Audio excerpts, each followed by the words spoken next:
Assalamualaikum dan salam sejahtera anak-anak sekalian kelas 11 IPA dan kelas 11 IPS. Dari PPKN Studio, Bapak akan menjelaskan materi kita pada hari ini. Anak sekalian, kita sekarang berada pada tahap yang terakhir di bab 2 tentang demokrasi Pancasila.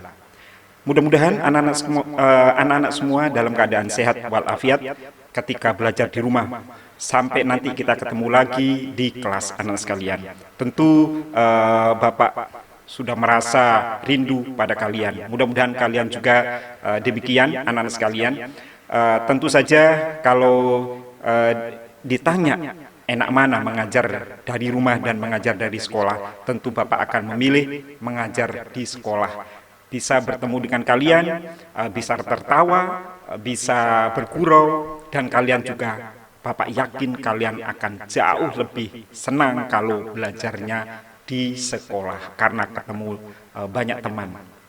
Nah, anak sekalian, apa materi kita pada pagi hari ini? Materi kita sekarang berada pada yang ke E, anak sekalian ya, yaitu membangun demokrasi untuk Indonesia. Anak-anakku sekalian, bagian pertama di subbab E ini adalah pentingnya kehidupan yang demokratis. Di pertemuan yang pertama di bab 2, anak sekalian, kita sudah membahasnya, bahwa kehidupan yang demokratis, kita sudah sepakat bahwa kehidupan yang demokratis sangat penting, sangat diperlukan di dalam kehidupan manusia di zaman sekarang. Asalkan prinsip-prinsip demokrasi itu dijalankan dengan baik, maka demokrasi akan berujung kepada kesejahteraan manusia, kesejahteraan suatu bangsa, kesejahteraan suatu negara. Tetapi kalau prinsip-prinsip demokrasi tidak dijalankan dengan baik, maka tidak ada gunanya demokrasi. Yang ada adalah justru hanya muncul kebebasan saja. Karena orang-orang zaman sekarang mendefinisikan demokrasi itu dengan istilah kebebasan. Padahal di dalam prinsip demokrasi tidak hanya kebebasan. Apa saja? Pelajari kembali materi kita yang di awal-awal pada bab 2 dulu, anak sekalian. Nah, kita akan bicara tentang pentingnya kehidupan yang demokratis. Kita sudah sepakat bahwa demokrasi itu penting. Bagaimana dengan demokrasi di Indonesia? Apakah juga penting? Ya, sama pentingnya.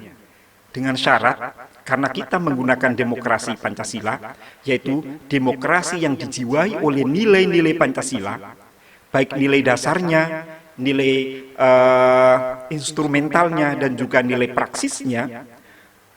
Jika demokrasi di Indonesia ini didasari oleh nilai-nilai tersebut, nilai dasar misalnya nilai ketuhanan, kemanusiaan, lalu nilai persatuan atau kebangsaan, nilai kerakyatan, dan juga nilai keadilan, maka tentu rakyat Indonesia akan menikmati betapa nikmatnya kehidupan yang demokratis. Namun, jika nilai-nilai Pancasila, baik nilai dasarnya yang 5 tadi, nilai instrumentalnya mulai dari undang-undang dasar sampai perdanya, dan nilai praksisnya tidak dijalankan dengan baik, maka anak-anak sekalian, tidak ada gunanya kehidupan demokratis. Justru demokrasi akan menjadi demokrasi, demonstrasi saja, dan itu gila, anak sekalian. Karena demonstrasi yang merupakan bagian dari kehidupan demokrasi itu dalam menjalankannya tidak dilandasi oleh nilai-nilai Pancasila. Oke, anak sekalian, kita lanjutkan materi kita.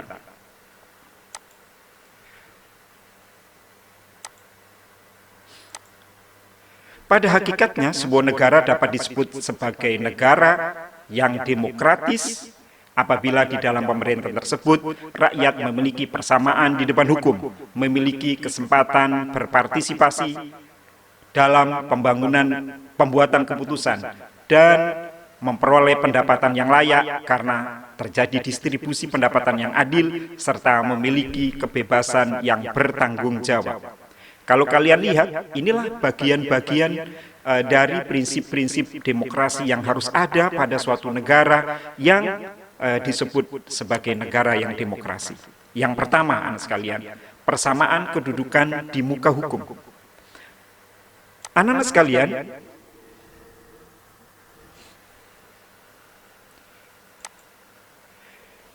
kita tahu bersama bahwa Indonesia adalah negara hukum. Pasal 1 ayat 3. Indonesia adalah negara berdasarkan atas hukum. Lalu kemudian di pasal 27 ayat 1 ditegaskan bahwa tiap-tiap warga negara bersamaan kedudukannya di bidang hukum dan pemerintahan dan wajib menjunjung tinggi hukum dan pemerintahan itu tanpa kecuali. Nah, anak sekalian, di negara demokrasi, dua pasal ini harus ada. Bahwa negara yang demokratis adalah negara hukum. Dan yang kedua, ada jaminan persamaan hukum. Kalau kita lihat bagaimana dengan Indonesia, tentu di dalam Undang-Undang Dasarnya sudah ada, sudah Bapak sebutkan, pasal 1 ayat 3 dan pasal 27 ayat 1. Itu menjamin adanya negara yang demokrasi. Tinggal bagaimana pelaksanaannya. Apakah di Indonesia ini sudah ada persamaan hukum? Ataukah apa yang dikatakan orang-orang itu benar, bahwa hukum di Indonesia itu tumpul ke atas, tajam ke bawah? Kalau yang melakukan pelanggaran hukum itu adalah para pejabat negara, orang-orang yang berduit, orang-orang yang punya jabatan, punya pengaruh, punya kekuasaan, maka hukum itu seolah-olah tidak ada, tumpul. Tetapi kalau rakyat jelata yang melakukan kesalahan, justru hukum cepat sekali bertindak. Apakah seperti ini? Mungkin iya, mungkin tidak. Kalaupun iya, anak-anak sekalian, tentu ini sangat tidak kita kehendaki. Berarti Indonesia belum sepenuhnya sebagai negara yang demokratis. Nah, anak sekalian, kita lanjutkan. Yang kedua,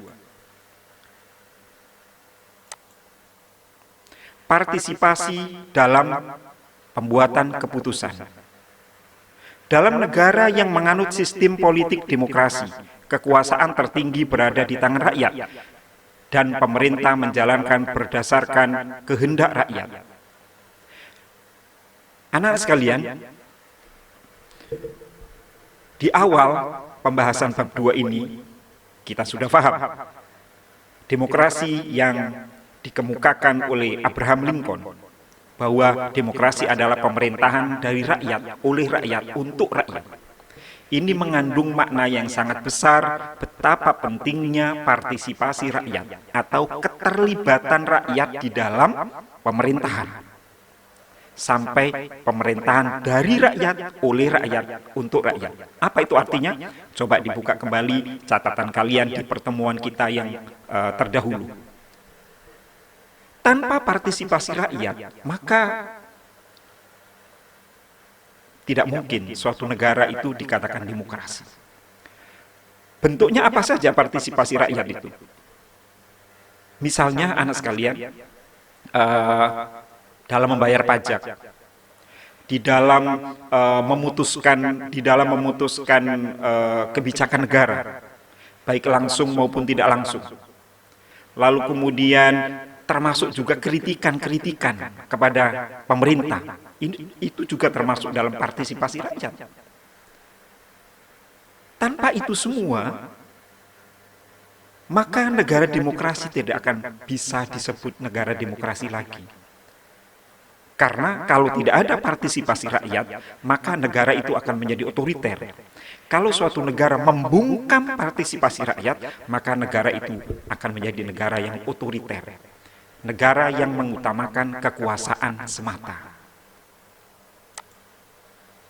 Aspirasi dan kemauan rakyat harus dipenuhi dan pemerintah dijalankan berdasarkan konstitusi yang merupakan arah dan pedoman dalam melaksanakan kehidupan bernegara. Kita lanjutkan, anak sekalian. Yang C, distribusi pendapatan secara adil.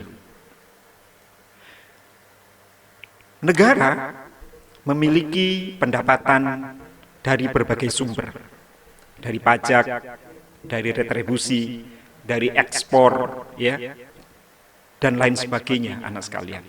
Ingat, Indonesia adalah negara yang demokrasi, dari rakyat, oleh rakyat, dan untuk rakyat. Kita sudah pernah mempelajari klasifikasi demokrasi. Ada demokrasi formal, ada demokrasi material. Nah, di dalam demokrasi material, anak sekalian, bahwa demokrasi itu juga harus mengurusi bidang ekonomi, tidak hanya politik. Bagaimana dengan Indonesia? Ya, demokrasi ekonomi di Indonesia nyata dimuat di dalam pasal 33 Undang-Undang Dasar 45.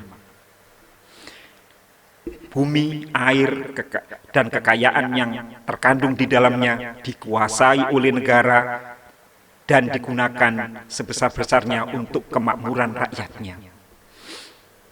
Di Indonesia tidak dilarang memiliki kekayaan pribadi. Masing-masing orang punya semangat, punya kebebasan untuk menumpuk kekayaan. Tetapi kekayaan alam Indonesia adalah milik rakyat Indonesia. Tidak boleh seseorang, sekelompok orang membabi buta, mengeruk kekayaan alam Indonesia. Maka pemerintah sebagai pelaksana fungsi negara yang melaksanakan roda kehidupan negara harus mendistribusikan agar tidak terjadi ketimpangan sosial yang sangat tinggi.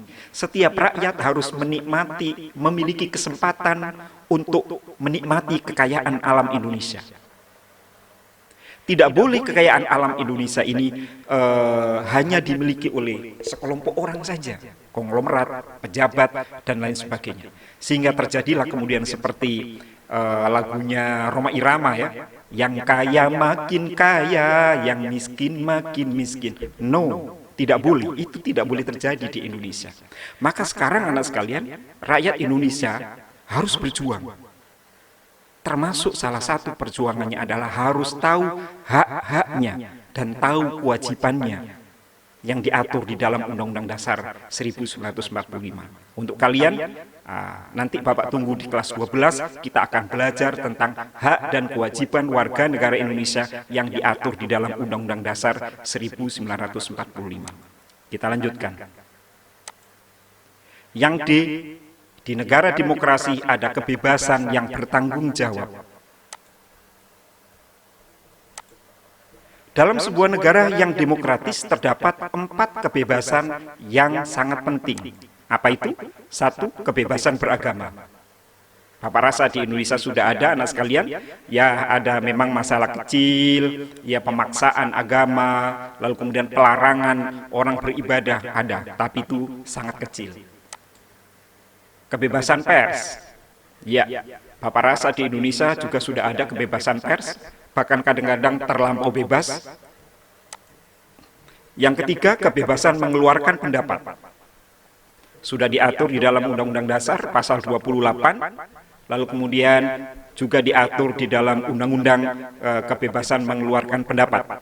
Mengeluarkan pendapat bisa saja diekspresikan dengan demonstrasi, dengan rapat umum, lalu kemudian bisa juga dengan menulis buku, kartun, bahasa isyarat, ya, itu semua bisa juga disebut dengan kebebasan mengeluarkan pendapat. Dan di Indonesia, alhamdulillah, sudah terjadi, walaupun kadang-kadang masih ada pelanggaran-pelanggaran. Dan yang keempat, kebebasan berkumpul.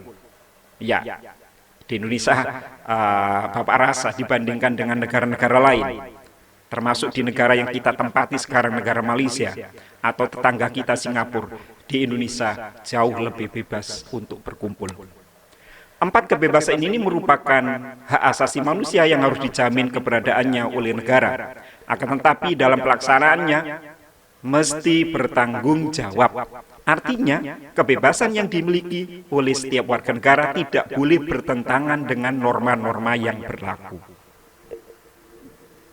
Maksudnya, anak sekalian, bahwa kebebasan yang kita miliki, kebebasan yang dimiliki oleh rakyat Indonesia yang dijamin di dalam Undang-Undang Dasar tidak boleh sampai kebablas. Menuntut hak, jangan sampai melanggar hak orang lain. Dan inilah yang banyak terjadi di Indonesia. Demonstrasi itu menuntut hak, sah, boleh. Tetapi kebanyakan demonstrasi ini kemudian melanggar hak orang lain. Demonstrasi di jalan raya, betapa banyak orang yang dilanggar haknya. Mau ke rumah sakit, terhalang. Ya, mau kerja, terhalang, akhirnya terlambat. Lalu kemudian orang berjualan menjadi takut.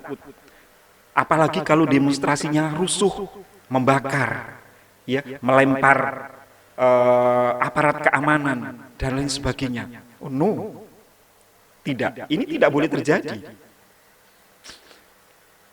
Bahwa di Indonesia bebas berpendapat, mengeluarkan pendapat, pikiran, baik secara lisan maupun tulisan, tetapi tetap harus bertanggung jawab. Ingat itu, bahwa demokrasi yang kita miliki adalah demokrasi Pancasila, yang dilandasi oleh nilai-nilai ketuhanan, kemanusiaan, persatuan, kerakyatan, dan keadilan sosial. Kita lanjutkan anak sekalian.